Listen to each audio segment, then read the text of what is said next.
what I have for you next is absolutely stunning. We've been talking about the Dominion defamation lawsuit against Fox News, and we've learned that, in short, in summary, Fox News hosts, Fox News executives knew that the claims about the election being stolen and Sidney Powell, Rudy Giuliani making all these wild claims with machines, flipping votes and all of that. They knew it was nuts, but they perpetuated those lies on air. They brought on those very guests that they were calling nuts to come on and very much supported in the effort of tricking a bunch of people, making a bunch of people believe the election was stolen when it wasn't. So we've learned that. Now I have for you some hot goss, okay, we'll say. Now, in a sense, it's just funny in a small way, but it also is massively important because this is yet another example, another bit of evidence of the two-faced nature, the dishonest nature of individuals like Tucker Carlson, and here, Tucker Carlson specifically. So Tucker Carlson is someone who is very publicly, it seems, hunky-dory with Donald Trump, and assists in perpetuating many of the lies that Trump tells. And behind the scenes, through these texts that have now been revealed through the Dominion defamation lawsuit against Fox News, said about Trump, quote, "I hate him passionately. I hate him passionately." That's not what you would believe if you just watched Tucker Carlson's show. The Washington Post writes, "For years, Fox News executives and hosts cultivated a close relationship with Donald Trump. But after he lost the 2020 presidential election and turned his back on the network, inspiring many once loyal viewers to do the same, the relationship curdled. And the ensuing pressure caused tension, second-guessing, and infighting within Fox on the scale of an existential crisis, as one senior executive called it, a cache of internal communications released Tuesday as part of a $1.6 billion defamation lawsuit indicates." Quote, this is Tucker Carlson, "We are very, very close to being able to ignore Trump most nights." Primetime host Tucker Carlson texted a colleague on January 4th, 2021. "I truly can't wait." And then he added, "I hate him passionately." He was not saying that on air. Instead, he very much was supporting in all of the dishonest endeavors that Trump was and portraying himself, like I said, as being very hunky-dory with Trump. And then we'll take a look at these actual, the documentation of these text messages. Again, talking to an unknown Fox News individual. "We are very, very close to being able to ignore Trump most nights, as the Washington Post outlined. I truly can't wait." And then the unknown employee says, I want nothing more. It does feel very close. I imagine things will get nice starting around mid-February.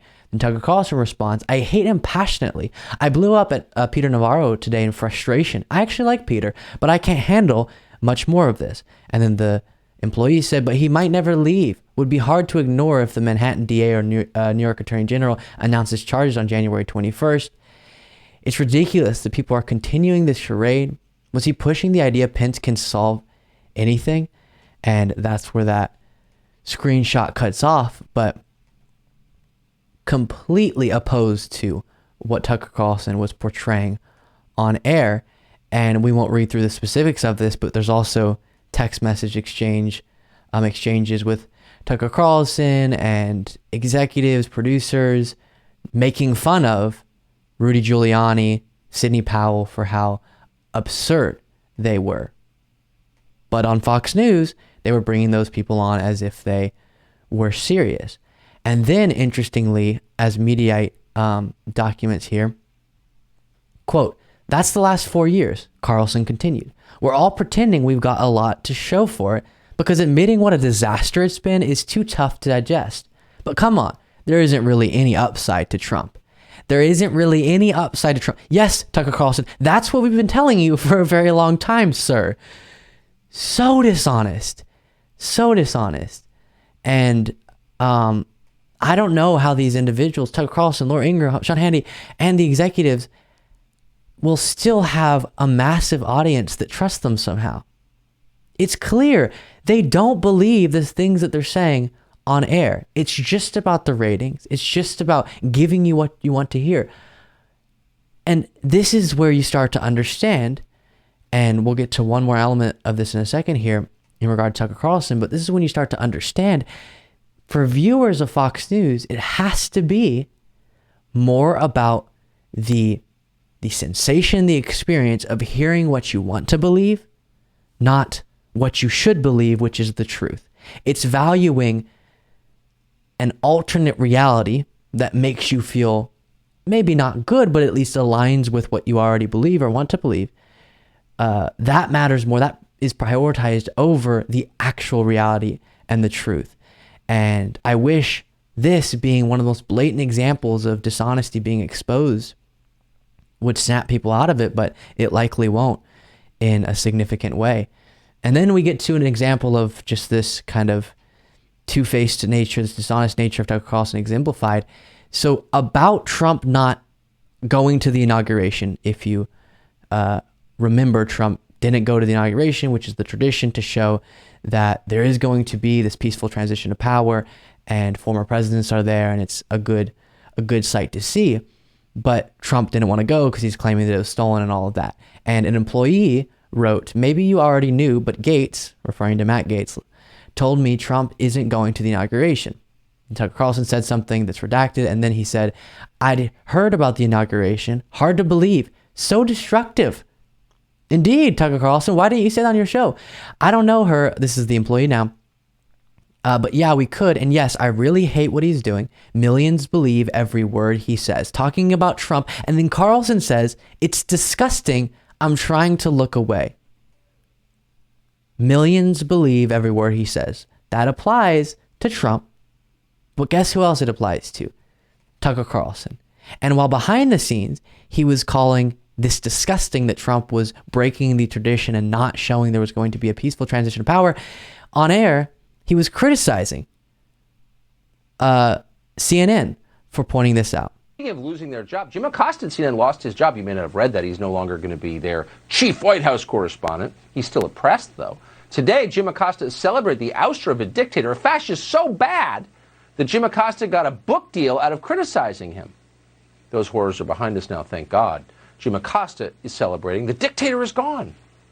So, Anderson, this is looking like, a president or a foreign head of state leaving Washington. And, in a way, because the president is defying these traditions of not being a part of the inauguration of President Joe Biden, he's almost leaving town like an autocrat, ousted from power, heading off into exile.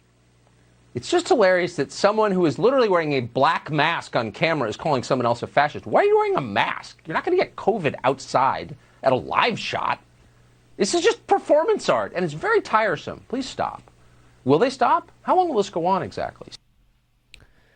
That little question thing he does all the time. Why is this? I don't know. Really gets under my skin. But he's calling it performance art, referring to the mask, but his only response to the important point that Trump is not going to be showing he supports the transition of power is, you're wearing a mask.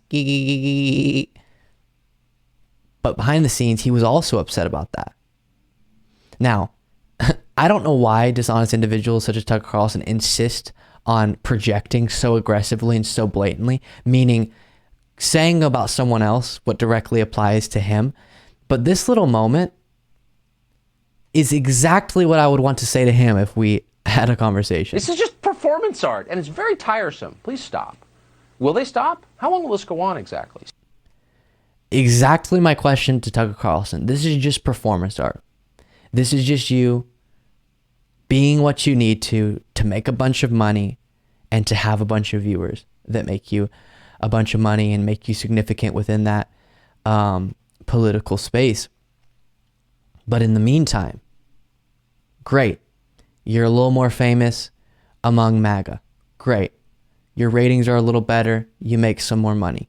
In the meantime, that character you're playing, that performance art you're doing, is a part of the assault, the breaking down of our democratic process.